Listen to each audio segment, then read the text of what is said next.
Hey man, so I'm not here in the studio or the bunker, the two places that we normally shoot these. Right now I am out on the windy and beautiful eastern shore, but I wanted to make sure that I kept giving you guys, or bringing you guys, some valuable stuff.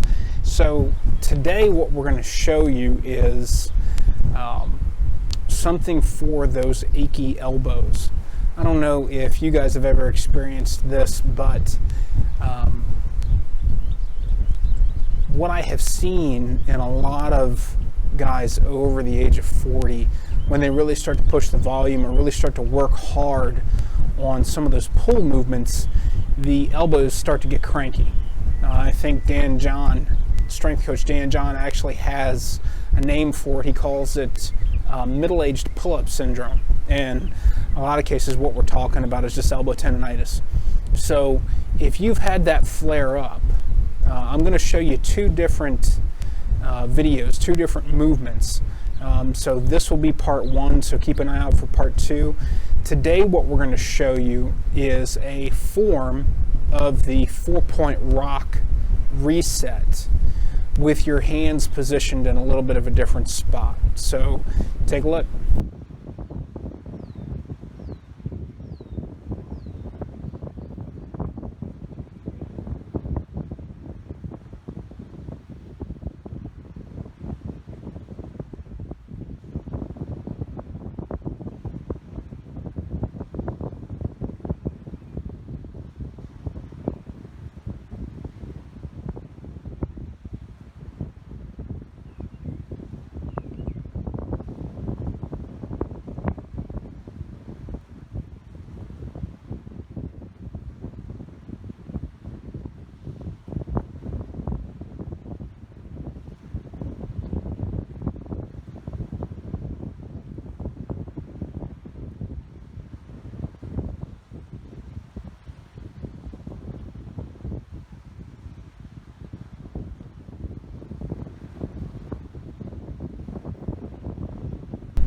Okay, that was the 4-point rock done with the elbows in mind. And generally speaking, when you're dealing with a cranky joint, and let me clarify this, I am not a physical therapist, and I am not about to get out of my lane. I'm going to stay in my lane, so to speak.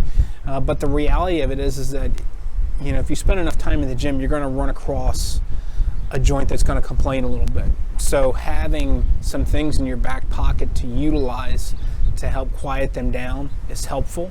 But if these things don't help, then, you know, go seek out a qualified medical professional. Okay. So now that that's out of the way, you know, if those elbows are getting cranky, a good strategy almost across the board for any achy joint is to look at the area above and then the area below. Okay, now on the elbow joint, obviously we're talking about the shoulder and the wrist. Okay, so forearm and shoulder joint, and the rock done, the 4-point rock done with the hands tucked underneath or here, it's going to hit the forearms, right? So each of those movements back and forth, that perturbation of the body back and forth, is going to stretch those and loosen up those muscles around the forearms that attach up in here around your elbows. So they'll get a little bit looser, and the shoulders get some love from that back and forth movement of the rocks. So give that a shot, see how your elbows feel afterwards, and when they feel great, drop a comment and let me know.